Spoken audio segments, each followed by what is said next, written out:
we are going to discuss the second law of motion given by Newton.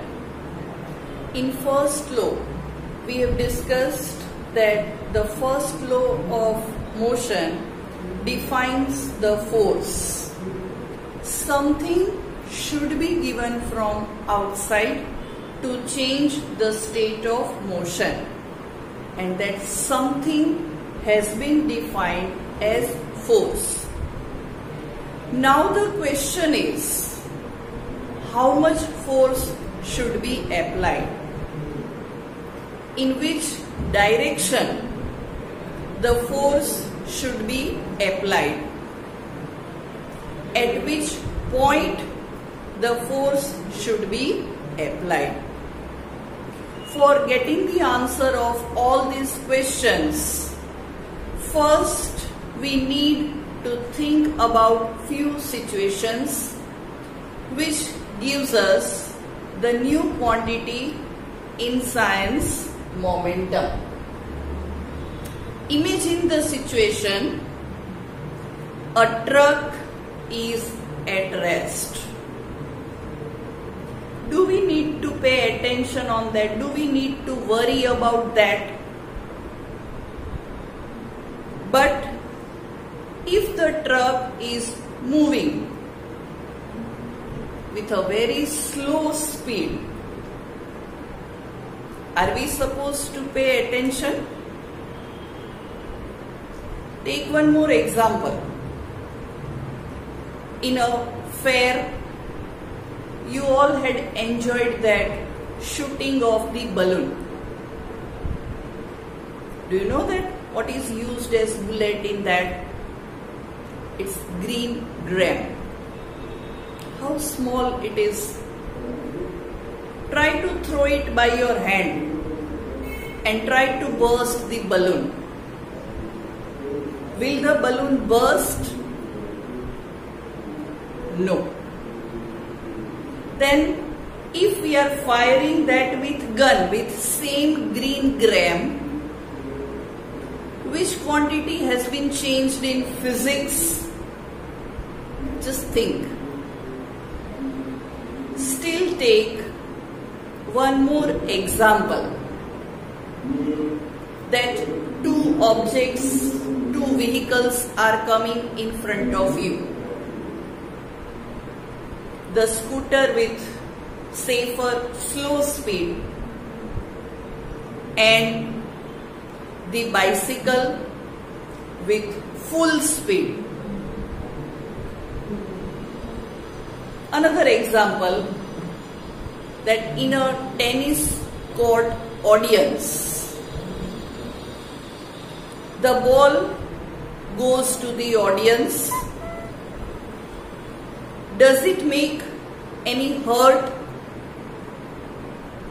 Now in the audience of cricket match, the cricket ball, the season ball is going in audience. Does that hurt anyone? Can it hurt? Just think of all these situations, and two things we are getting. Whenever we are applying force, only mass is not important, only velocity is not important. Just think, recall all that examples which we had discussed just now. But the product of both the quantities, that is mass and velocity, that gives us the measurement of the force. That means how much force we are supposed to apply to change the state of motion of the object. And that's how we are getting one new quantity in physics, that is, we are defining as momentum. So momentum of the object is the product of mass and velocity. Momentum is symbolized as P. So the formula for the momentum we are getting as P equals to M into V. And from the formula, if we are writing the unit for momentum, then for mass we are having the standard unit as kg, and for velocity we are having meter per second. So the unit of momentum becomes kg into meter per second. Now we want to get the Newton's second law, and we are having few algebraical steps, the derivation, as we have done earlier in motion also. How this momentum is going to help us, or how we are supposed to think on that. Imagine the situation that a car with failed battery, will it run? Will it go? No. But we have to push it. 2 or 3 persons can push the car. Once we are pushing them, does it enough? No. 2-3 persons are pushing the car for 1-3 minutes. Then gradually the car starts moving itself, and then it increases its speed. So over here, with momentum, the change in momentum is also important, and whenever we are saying the word change, it is always related with the quantity time. So the Newton's second law states that the rate of change of momentum of an object is proportional to the applied unbalanced force in the direction of the force. The word proportional, that means if we are increasing the force, acceleration, velocity will increase. If we are reducing, we are decreasing the force, the velocity will decrease. So the proportional, that means if one quantity is increasing, another is increasing. If one quantity is decreasing, another is also decreasing. And the sign for proportional, we are showing it with this. Remember this sign of proportionality, just like alpha. Then the time rate of change of momentum.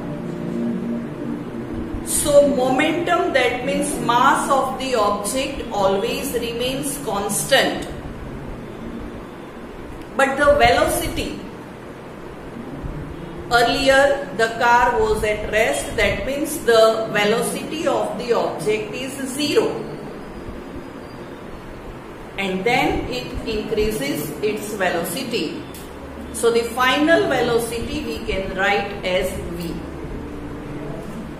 In the answer of derivation, always state the law very first. Then describe the situation with the proper symbols.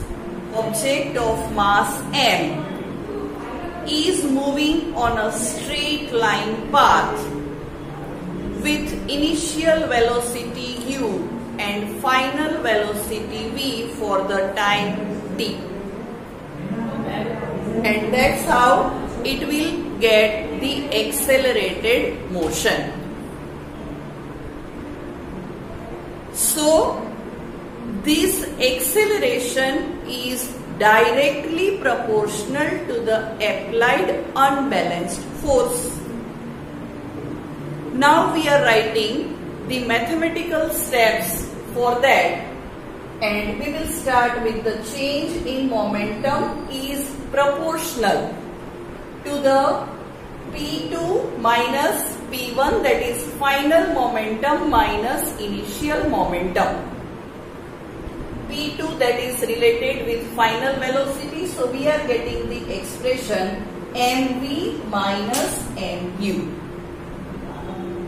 We can take the m common from that, so we are getting m into v minus u.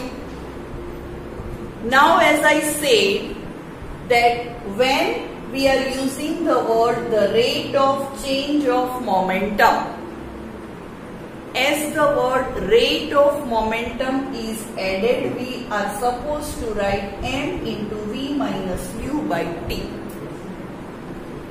and that is directly proportional to the applied force. So we are getting applied force F is proportional to m into v minus u by t. If I want to remove this proportionality sign, I have to add the constant, which is we are writing as k. So we are getting the expression as F equals to k into ma.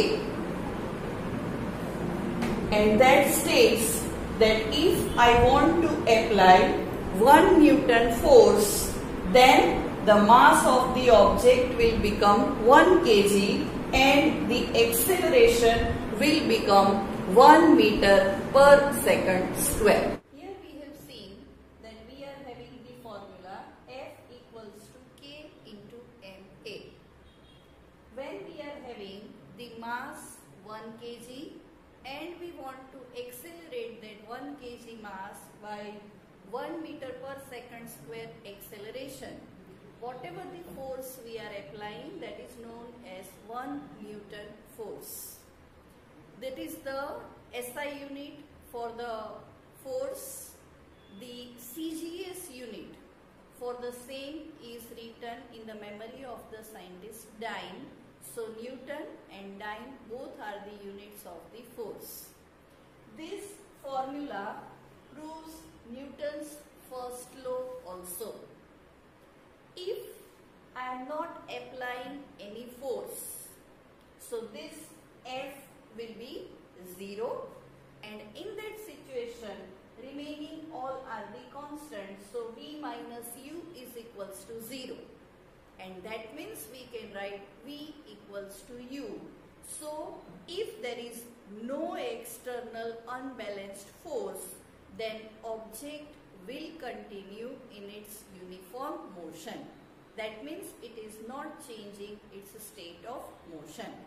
So we conclude that Newton's first law defines the force and Newton's second law gives the magnitude of the force, that means how much force we have to apply, that we can know from the Newton's second law. In practical life, we are having lots of applications of Newton's second law, especially in the field of sports. Whenever the fielder is trying to catch the ball in cricket match, normally he moves backward, and during this time the velocity of the ball is reducing, it is decreasing, so the chances of harm, injury is decreasing. Likewise, for the high jump or for the long jump, the athlete is taking some running, and after that they are going for the high jump or for the long jump, so they are actually taking more time to increase their momentum, and that gives them help for that jumping. In the karate, the player is first taking their hand 2 or 3 times back, and then they are applying force on the tiles or on the ice or any other bricks or anything else. So basically, for giving the force, we need to think about the change in the momentum.